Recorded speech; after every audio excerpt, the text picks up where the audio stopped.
Assalamualaikum warahmatullahi wabarakatuh. Bismillahirrahmanirrahim. Allahumma sholli wa sallim ala sayyidina Muhammadin wa ala alihi washabbihi asma'in nama ba'du.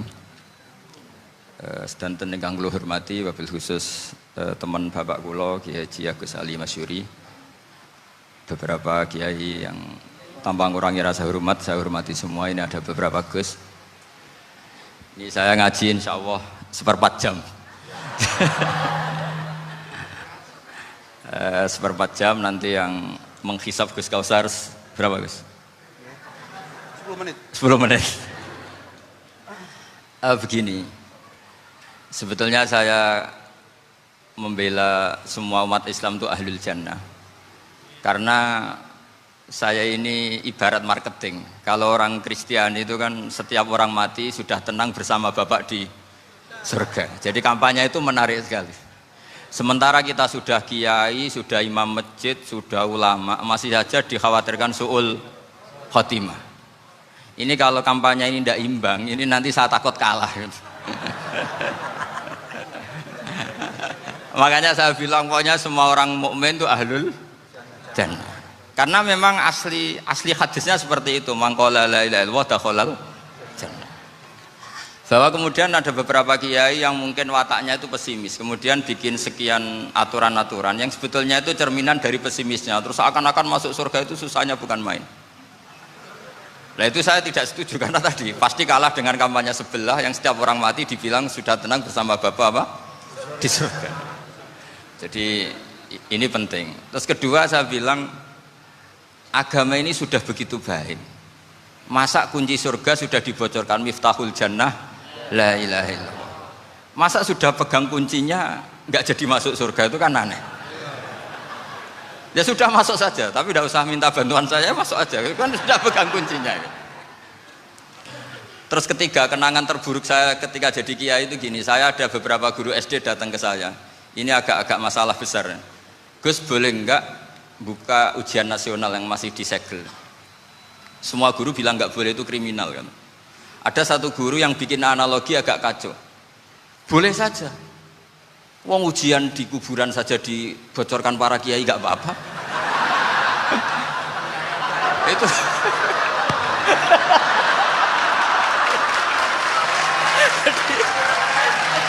Tapi ini kriminal ya.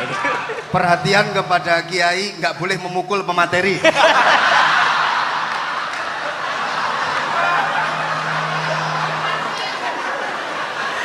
Jadi tentu itu analogi yang salah kan. Marrobuka kan, Tuhan kamu siapa, Nabi kamu. Tuhan kamu siapa, Nabi kamu siapa, imam kamu siapa. Ini kan sudah dibocorkan oleh para kiai. Artinya apa? Nak raiso jawab kebablasan gitu.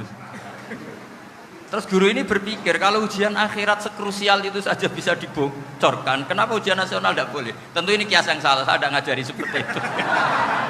Tapi saya ngajari ke kalian betapa mudahnya masuk surga. Kunci jawaban sudah dikasih, kunci pintu masuk sudah dikasih. Kok sampai tidak masuk, ini kebablasan.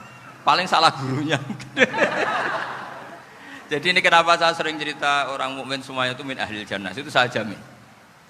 Sama tidak usah takut su'ul khotimah, tidak usah takut berlebihan seperti itu. Karena setahu saya, setidaknya saya mewakili ulama zaman ini.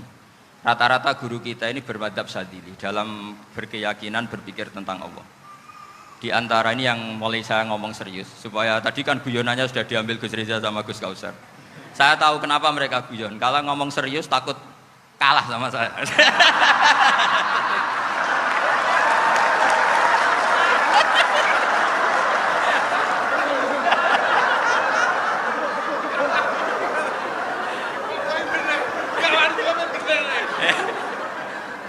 Karena saya ini sudah terkenal pemikir serius, jadi artinya itu satu kepintaran mengalihkan, ya, oh ya, sudah itu satu kecerdasan.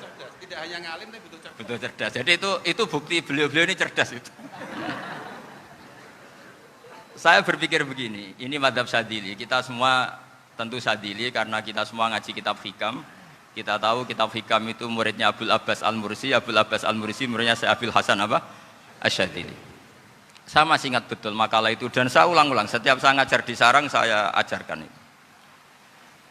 Kilali, kata Abdul Hasan As-Sadili, saya pernah dapat hatif, dapat semacam ilham. Apa makna min syarril waswasil khannas? Itu kata beliau dijawab oleh hatif itu. Hatif itu nggak perlu diterjemah tadi ada, karena tadi diajarin itu. Apa yang dihidupkan itu nggak perlu dijelaskan. Kata hatif tadi, waswasun yadkhulu bainaka wa baina habibika. Yunsika altofahu alhasanah wa yudzakiruka af'alaka asai'ah wa yukassiru indaka dzatas shimal wa yuqallilu indaka dzatal yamin liya'dila bika an husni dzanni billah ila su'i dzanni billah. Jadi yang dikatakan waswas adalah kamu digiring untuk hanya ingat sisi-sisi kamu yang negatif, dilupakan bahwa Anda punya sisi-sisi yang positif. Misalnya seperti ini, mungkin secara fikih tadi banser-banser tegas, wah ini masalah lelaki perempuan dipisahkan gini-gini. Tapi kenapa Ghazali bilang ya sudah gini gak apa-apa. Sebetulnya ada rukhsah itu karena ini di depan umum. Yang paling pantangan Nabi itu la yakhluwanna rajulun bimra'atin. Ini ada yang menjaminnya gitu. Malah khawatir saya di sini dipisah tapi setelah berduaan nggak bisa. Jadi toleransinya karena ini di depan umum. Itu masih ada toleransinya. La yakhluwanna rajulun bimra'atin. Begitu juga ketika kita dosa, misalnya kita dosa. Orang Islam setiap dosa itu pasti ingat salahnya, terus kemudian istighfar. Dan ketika satu kebaikan dibandingkan keburukan, itu kata semua ulama, karena sayi'ah itu bernilai 1, kebaikan bernilai apa? 10. Itu masih surplus berapa? 9. Jadi itu cara berpikir Abdul Hasan As-Sadili. Kenapa kamu harus berpikir positif tentang Tuhan? Sekali berpikir tentang negatif, itu bahaya betul. Misalnya begini, kamu berpikir tak rewangi jadi kiai, sujud, rukuk, ternyata aku tetap mlebu neraka. Gunane apa? Itu menurut saya kan nggak punya akal. Sujud itu satu kelaziman menghamba kepada Allah. Normalnya seorang hamba itu ya sujud. Kemudian gara-gara kamu ingin masuk surga, terus logika kamu dibalik. Gunanya apa saya sujud? Ternyata saya masuk neraka. Itu pertanyaan yang benar-benar bodoh dan itu menjadikan Allah benci. Logikanya dibalik begini. Ini saya ngomong serius karena ini bentuk kemenangan saya ini bentuk kemenangan saya. Saya berkali-kali ngomong di kota pelajar di Jogja karena banyak pengujinya juga. Bukan sekedar pendamping tapi penguji. Banyak yang profesor, bukan sekedar doktor, banyak yang profesor. Jadi biar ini dok. Begini, saya pernah ditanya sama seorang dosen, Gus, saya ini ngaji hadis banyak, tapi ada yang saya tidak paham, yaitu mangkola la ilaha illallah dakhalal jannah, ada kalimat wa in zana wa in saraka. Meskipun pernah zina, pernah maling. Ini kan seakan-akan mentoleransi perzinaan dan pemalingan. Terus saya bilang, oh makna hadis itu seperti ini. Jadi kebenaran absolut, kebenaran yang mutlak itu tidak akan terganggu oleh status perilaku seseorang. Saya berkali-kali memberi contoh. Orang yang ditangkap KPK akan bilang 1 tambah 1 2. KPK-nya juga bilang 2. Rivalitas dalam politik, Pak Prabowo ya bilang 2, Pak Jokowi juga bilang 2. Orang yang zaniyah, yang lonte pun akan bilang 2. Muftinya juga bilang 2. Ketua MUI-nya juga bilang 2. Artinya gini, kebenaran yang absolut adalah kebenaran yang siapapun akan meyakini seperti itu. Seperti 1 ditambah 1, 2. Kamu punya musuh bilang 2. Kalau ibu-ibu ini punya maru, ya marunya bilang 2 tadi tambah mama. Enggak tahu saya terjemahnya apa tadi. Nah, kebenaran yang absolut itu kebenaran yang siapapun pasti mengakui. Dan uniknya begini, saya pernah ngaji acara himmah, acara pondok sarang di Demak. Kalau kamu bilang 1 ditambah 1 menjadi 2, untuk mengatakan 2 itu kamu butuh hadiah enggak? Mereka semua jawab enggak. Kita semua enjoy saja mengatakan tembok itu putih. Kenapa? Karena memang putih. Kita mengatakan 1 tambah 1 2 karena memang kita tanpa presentasi dapat hadiah, dapat penghormatan. Kenapa untuk mengatakan Allah itu Tuhan kita butuh surga? Memangnya kalau tidak ada surga Allah tidak jadi Tuhan? Ini problem orang soleh-soleh yang terlalu pesimis. Makanya nanti orang-orang soleh itu masuk surganya berat. Tapi kalau orang alim lebih gampang kira-kira seperti itu. Iya, karena kan imannya lebih bagus. Dalam hadis qudsi, Allah ini yang dibuli orang-orang soleh. Laulam akhluk jannatan wala naron alam akun ahlan an uto'ah. Dalam hadis qudsi itu. Kalau saja saya tidak menciptakan surga dan neraka, apa saya tidak jadi Tuhan yang perlu ditaati? Apa kalau kamu tidak saya kasih uang 1 juta terus bilang 1 tambah 1 11? Enggak kan? Tetap bilang berapa? 2. Kalau kebenaran absolut yang 1 tambah 1 kamu bilang 2 meskipun tanpa mendapat hadiah. Kenapa untuk bilang Allah Tuhan kamu butuh hadiah surga? Itu kan serah ikhlas belas. Makanya saya terus mengajarkan ikhlas. Ikhlas itu bisa dilatih dengan akal, dengan pikiran, bil ilmi lah. Harus dilatih. Nah di sini ini momen atau makna yang mestinya harus difahami wa inzana bahwa kalimat ini sah meskipun dilafatkan seorang yang pernah zina. Sama seperti 1 tambah 1 2 sah, diucapkan siapa saja sah. Dan siapapun akan mengucapkan itu secara ikhlas. Ini penting saya utarakan. Sehingga setelah ada firqah-firqah takfiri yang mengatakan orang megang keris itu syirik, ke kuburan syirik, ini syirik.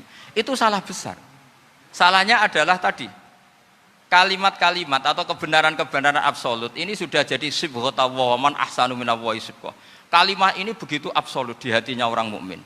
Sehingga ketika terganggu oleh hal-hal yang adat istiadat kayak pegang keris, kayak apa, ini tidak mengganggu. Tetap kualitas iman ini di atas keyakinan adat membawa apa keris. Kalau orang membawa keris menjadi syirik karena percaya sama makhluk. Orang misalnya kejawen kalau nggak bawa keris nggak nyaman. Orang kota itu kalau nggak bawa ATM juga nggak nyaman. Itu tidak dihukumi syirik. Kamu pergi lupa bawa HP nyaman enggak? Enggak, kenapa tidak dihukumi syirik?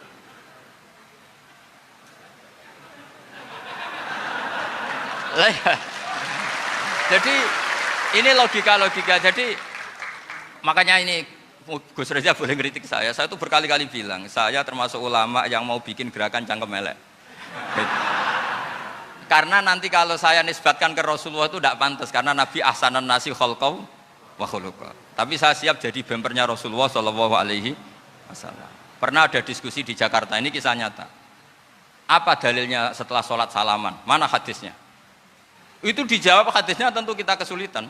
Kalaupun ada hadisnya dhaif semua yang masalah musafahan. Akhirnya mau tidak mau dijawab pakai cangkem elek.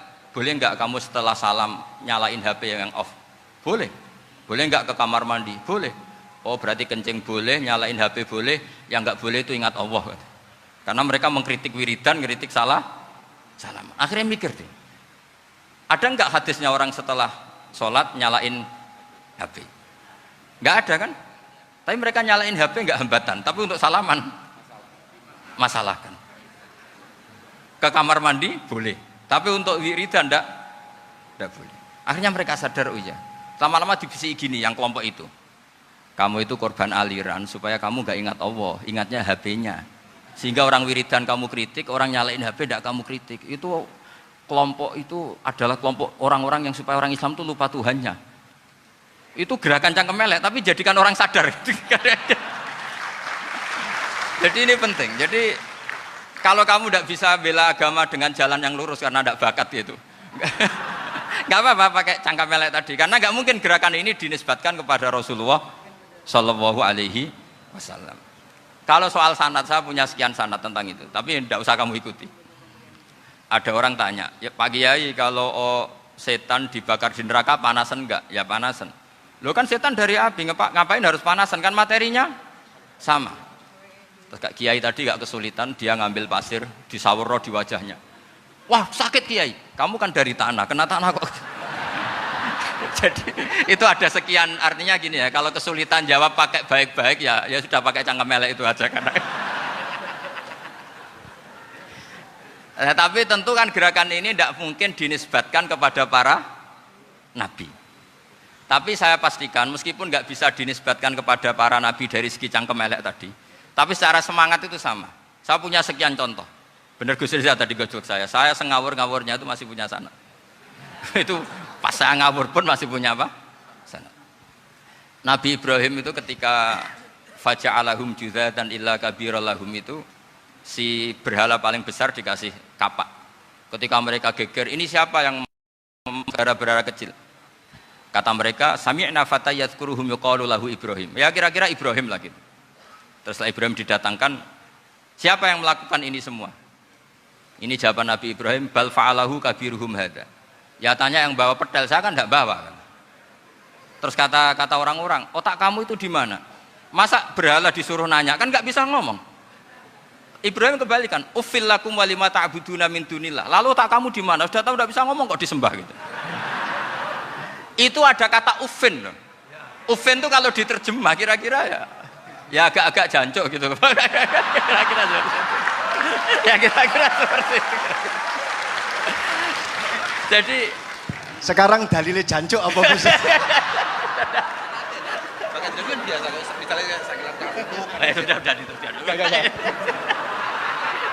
Gimana?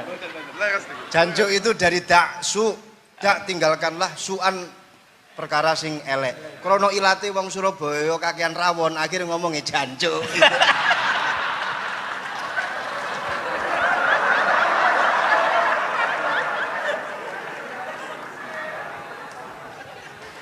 Jadi mulai dulu melawan kebatilan itu harus pakai logika yang vulgar. Karena memang nggak mungkin dengan bahasa-bahasa priayi itu nggak mungkin.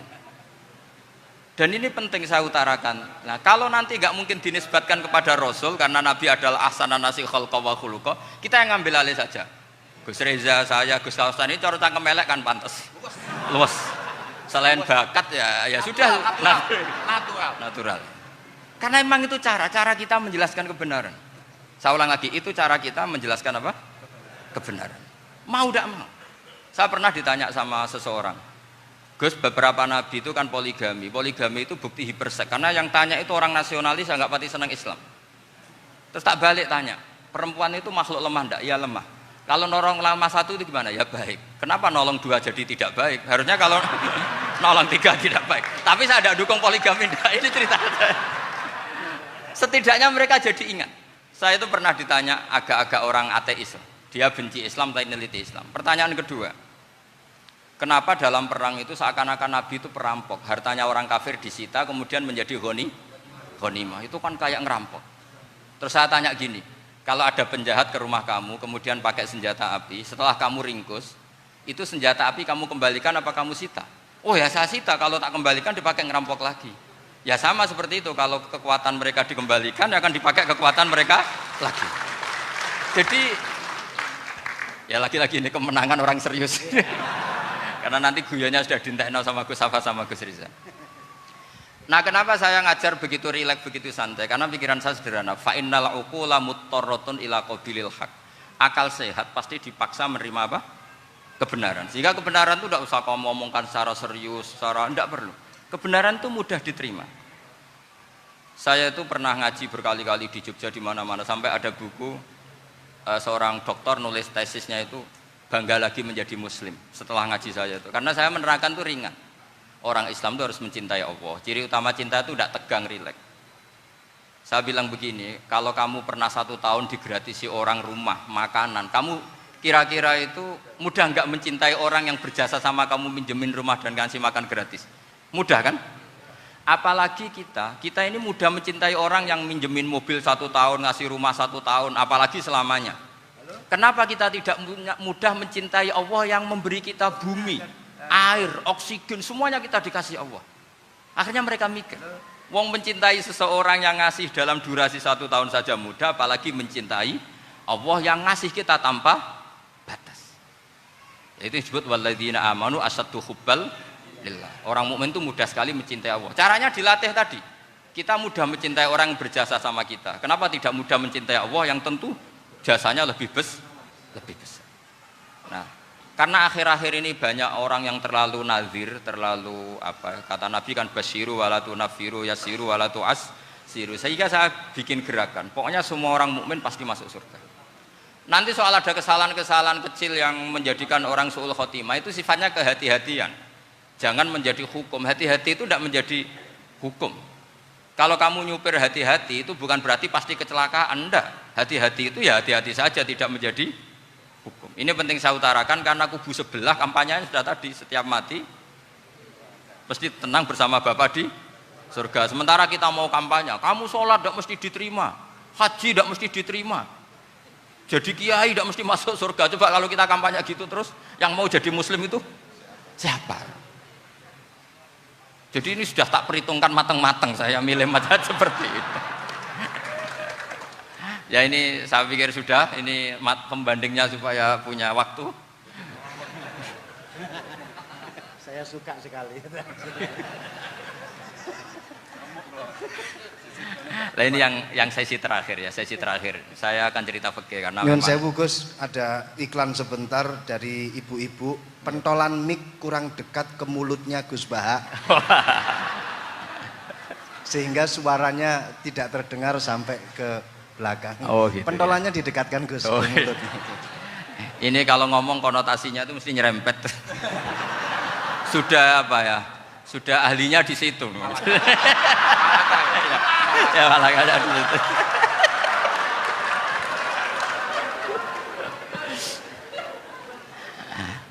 Dalam sesi terakhir saya cerita pentingnya pembanding. Imam Rafi'i itu yang ngarang kitab Muharrar.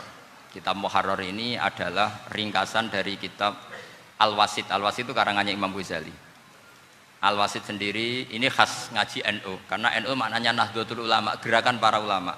Jadi kalau nggak ngerti alim-alim seperti itu ya ada NU. Sebenarnya sampai itu pasnya Nahdlatul Ummah, gerakan umat. Tapi kan sudah jadi partai politik Nahdlatul Ummah.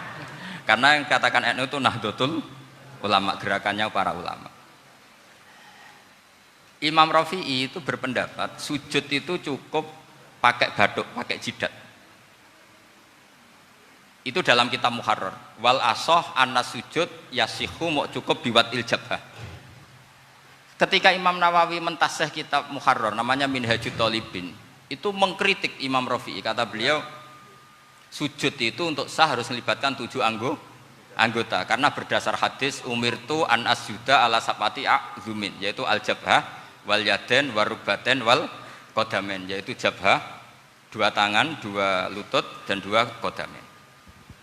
Akhirnya saya ngecek di kitab asli, Imam Rafi'i termasuk Ashabut Tarjih dan Imam Nawawi. 2 orang ini khilaf. Kan nggak mungkin kita sebagai musokhehnya, karena yang khilaf ini 2 ulama besar, satu Imam Rafi'i, satu Imam siapa? Nawawi. Kita tidak bisa hanya ngikuti Fathul Mu'in yang mengatakan idza khtalafan Nawawi war Rafi'u quddiman Nawawi, tidak bisa, karena Imam Nawawi ini sering nginduk sama kitabnya Imam Rafi'i karena senior Imam Rafi'i. Setelah saya cek di kitab kitab asli Mamba ya, satu sumbernya semua mazhab apa? Syafi'i. Ternyata Imam Syafi'i nak ngedikan hanya begini. Wa uhibbu, saya suka setiap orang Islam sujud itu melibatkan 7 anggota karena itu aman, pasti sah. Tapi wayah tamilu, kata beliau, tapi mungkin saja sujud hanya watul jabah itu sah. Kenapa kata Imam Syafi'i? Liqaulihi sallallahu alaihi wasallam atau li du'aihi apa sallallahu alaihi wasallam fi sujud sajadalaka wajhi wa sam'i wa basori. Nabi ketika sujud itu hanya berdoa, ya Allah sujud kepada engkau wajhi wa sam'i wa basori. Nabi tidak menyebut wayadi wa rubati wa qadami. Sehingga saya berkali-kali bener kata Gus, saya ini pembela umat sing sujute 7 anggota ya taklem pantes dadi Rais Suriah. Itu.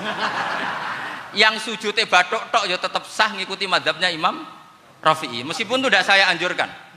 Tentu tidak saya anjurkan. Alasannya Imam Syafi'i tadi, Rasulullah pernah berdoa dengan kata-kata sajadalaka wajhi, bukan diteruskan wayadi warubati wakoda. Sehingga fal khilaf huna bakin ala khiddati kalau dalam bahasa fikih. Khilaf biar tetap sesuai aturan khilaf masing-masing. Enggak perlu kamu menggugurkan pendapat Rafi'i yang mengesahkan sujud hanya pakai jabah. Ini penting karena tadi seperti saya katakan, yang sujud anggota pitu ya masuk swarga mergo pintere, sing nganggo bathuk tok yang mlebu swarga mergo gobloke tadi, karena aksaru ahlil jannah al-bulhu. Nah ini madhab saya. Jadi saya itu ingin umat Islam itu baik-baik saja. Iya betul, madhabin jenengan. Ya. Karena tidak mungkin lah kita tidak bela Islam di zaman akhir, tidak mungkin, kan tadi kubu sebelah kampanyenya sudah seperti itu. Kalau kita ngomong ikhtiyat, kiai ra mesti mlebu swarga, sing salat ngethuk ra mesti husnul khotimah, wah kan jadi repot. Saya ini pengagum teori ikhlas, dilatih bil ilmi, saya ulang lagi, dilatih bil ilmi. Saya ini malunya tadi saya mengatakan 1 tambah 1 2 itu meskipun tidak ada yang memberi hadiah tetap saya katakan 2. Saya mengatakan air itu dingin, tidak ada yang ngasih hadiah, saya akan bilang kalau air itu dingin, kalau api itu panas. Untuk hakikat-hakikat seperti itu saja saya jujur tanpa ingin imbalan. Tapi ketika hakikat mengenai Allah kok saya minta imbalan surga dan neraka, ini apa-apaan? Kira-kira gitulah, Rois Suryah macam apa gitu.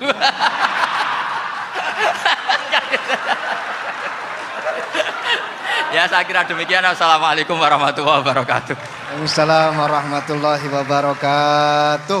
Alhamdulillah. Baru kali ini ada seminar yang dikritik terus sama pemateri itu pendampingnya. Mestinya pembandingnya. Tapi luar biasa para milenial semuanya, Masya Allah, terlihat wajah-wajah surga di majelis ini. Walaupun toh yang hadir tidak semuanya milenial, ada post milenial juga di sini. Ada yang Gus dan juga ada yang Kiai. Kalau Gus biasanya kan masih bisa tolah-toleh, kalau Kiai harus fokus. Tapi yang paling fleksibel di PWNU Jawa Timur, yang paling enak itu adalah beliau, Kiai Haji Agus Ali Mazhuri. Enaknya pripun? Dadi Kiai ya iso, dadi Gus ya iso. Itu posisinya paling enak di antara pengurus-pengurus yang lain. Tepuk tangan untuk beliau, enggak apa-apa. Langsung saya buka pertanyaan. Yang ditanya 2 orang, jangan pendampingnya.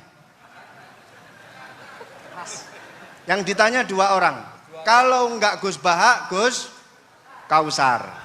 Saya hitung sampai 10, enggak ada pertanyaan, kita tutup dengan doa. 1, 10. Ada yang 2 mawon nggih, pertanyaannya 2. 1, monggo. Yang perempuan, saya ingin yang perempuan, monggo. Sudah 2. Silakan.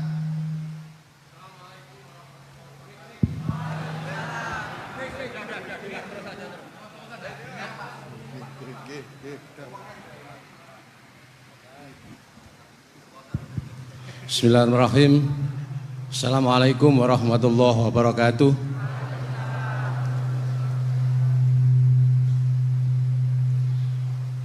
Yang saya ingin tanyakan kepada Gus Baha, saya itu sering ngaji lewat YouTube panjenengan Gus.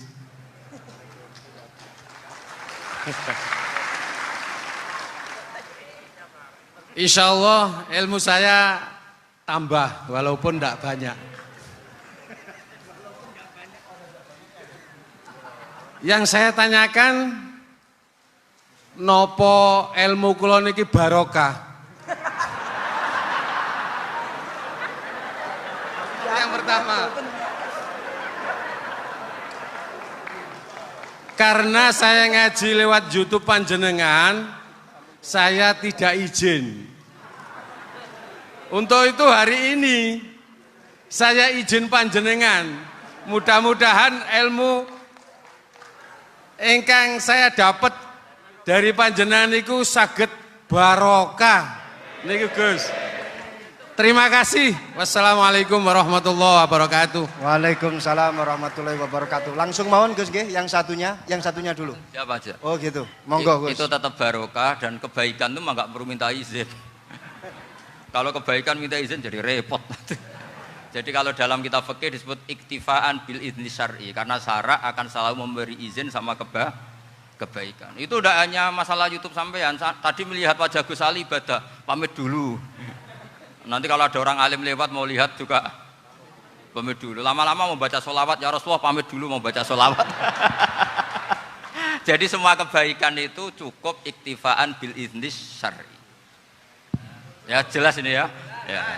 Oke, terima kasih. Jangan lupa pulsane tuku dhewe lek ndelok YouTube. Wifi-nya juga jangan nyolong. Harus passwordnya izin kepada yang punya wifi. Baru nanti 100% barokah. Mbak yang belakang bisa berdiri. Yang mau tanya tadi. Ya, silakan. Bismillahirrahmanirrahim. Assalamualaikum warahmatullahi wabarakatuh. Mohon izin Yai Gus, saya di sini mau tanya, selain sebagai pelajar santri, saya juga sebagai seorang mahasiswi di salah satu universitas di Surabaya. Yang saya tanyakan sebagai pemuda milenial, kita semua tahu bagaimana keadaan demokrasi negara Indonesia saat ini. Yang saya tanyakan, bentuk dari hubul waton minal iman. Hubul waton di sini, bolehkah saya sebagai seorang mahasiswi menyuarakan pendapat saya, berjuang bentuk ijtihad demi keadilan berupa demonstrasi?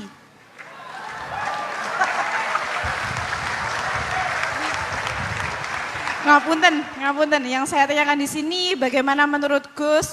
Apakah saya melakukan demonstrasi ini sudah baik atau sangat baik atau mungkin perlu dikaji kembali? Terima kasih. Wassalamualaikum warahmatullahi wabarakatuh. Hubungan antara demonstrasi dan hubbul wadon minal iman. Hah? Oh ya, hubbul waton minal iman. Monggo Gus.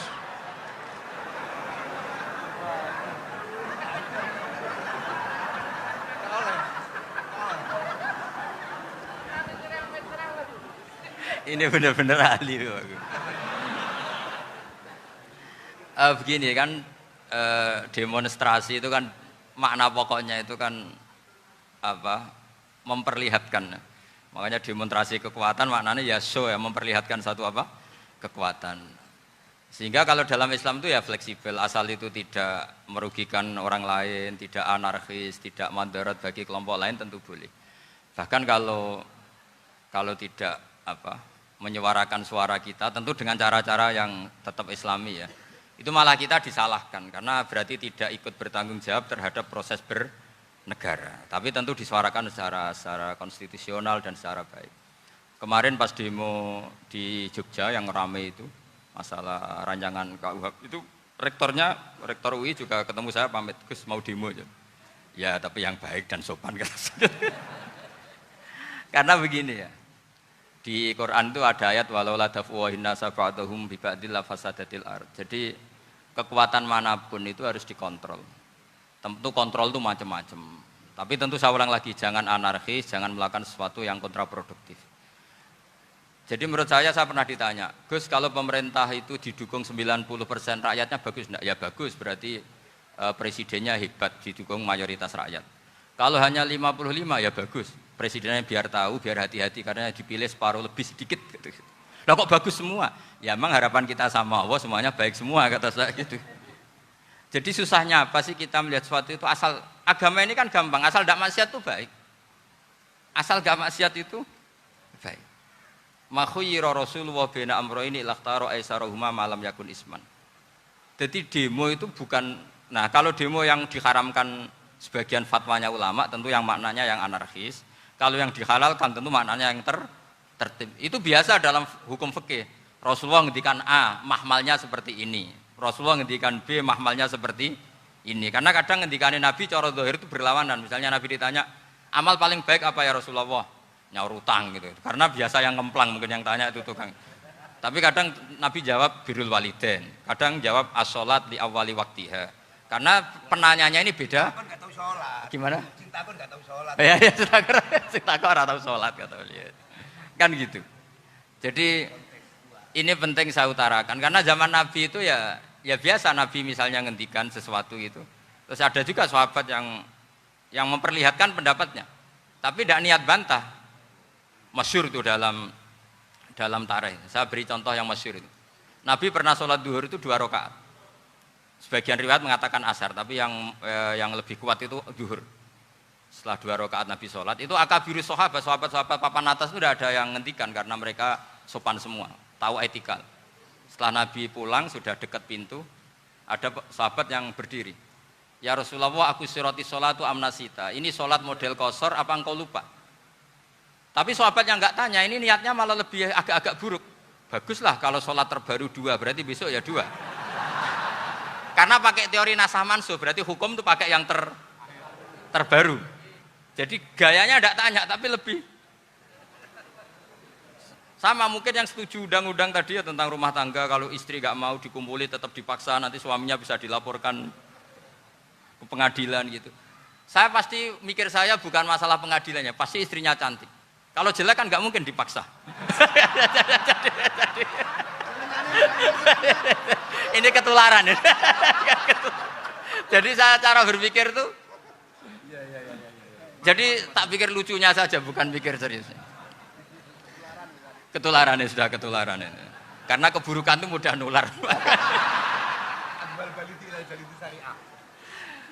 Akhirnya Nabi kembali lagi, enggak, kullu dzalika lam yakun, semua itu enggak terjadi. Tapi Nabi sebagai orang yang sangat, ya sebenarnya enggak boleh dibahasakan sangat demokratis, sangat bijak. Nabi kembali lagi ke mimbar terus tanya, ahakun maqalahu dzulyaten, apa betul yang dikatakan dzulyaten tadi? Kata sahabat semua, betul ya Rasulullah, tadi engkau sholat hanya 2 rakaat. Nabi kemudian takbir lagi, meneruskan 2 rakaat terus salam. Artinya kalau demonstrasi itu dengan makna mengutarakan pendapat dengan cara yang dijamin konstitusi, ya itu kan normal-normal saja, nggak ada masalah. Saya pernah derekno bapak, itu ada pertanyaan yang benar-benar mengusik saya. Ada orang miskin datang ke bapak, Pak Yai, jadi wong melarat itu ra enak. Sajane ya wis suwe dadi wong melarat ra enak. Itu pas Ramadan. Kenapa kata bapak? Bapak saya itu teman akrabnya Gus Ali, itu senengannya ya guyon, mau meninggal aja masih guyon. Bapak itu guyon terus. Kenapa aja? Sudah puasa nggak makan, buruh orang, macul itu kan berat. Mau istirahat nggak boleh karena buruh orang. Enak jadi wong sugih puasa diam di rumah gini-gini terus. Terus kata bapak saya gini, enak wong melarat. Jadi wong sugih nak puasa berat. Kok sakit ya?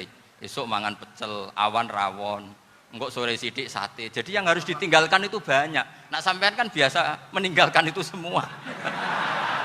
Semenjak itu dia, oh iya, nak ngono podo-podo abot. Jadi hasutnya pada orang kaya terus nggak ada. Nah ini pentingnya ilmu, jadi pentingnya pendamping tadi itu. Setelah diberi jelasan, oh maturun ternyata podo-podo abot gitu. Dia nggak tahu susahnya jadi orang kaya. Ya sama seperti tadi, ya saya puasa, kerja gini-gini, bojo sitok elek, terus dari yang bojone 4 cantik semua abot aku. Karena harus ninggalkan 4 yang cantik tadi, yang bisa menghidupkan tadi itu. Itu kan juga demonstrasi, artinya mengutarakan apa yang, jadi itu saya pikir seperti itu. Ya ini, pokoknya gitu aja ya. Assalamualaikum warahmatullahi wabarakatuh. Waalaikumsalam warahmatullahi wabarakatuh. Tepuk tangan untuk beliau. Kita doakan semoga beliau sehat walafiat, panjang umur, jembar rezeki.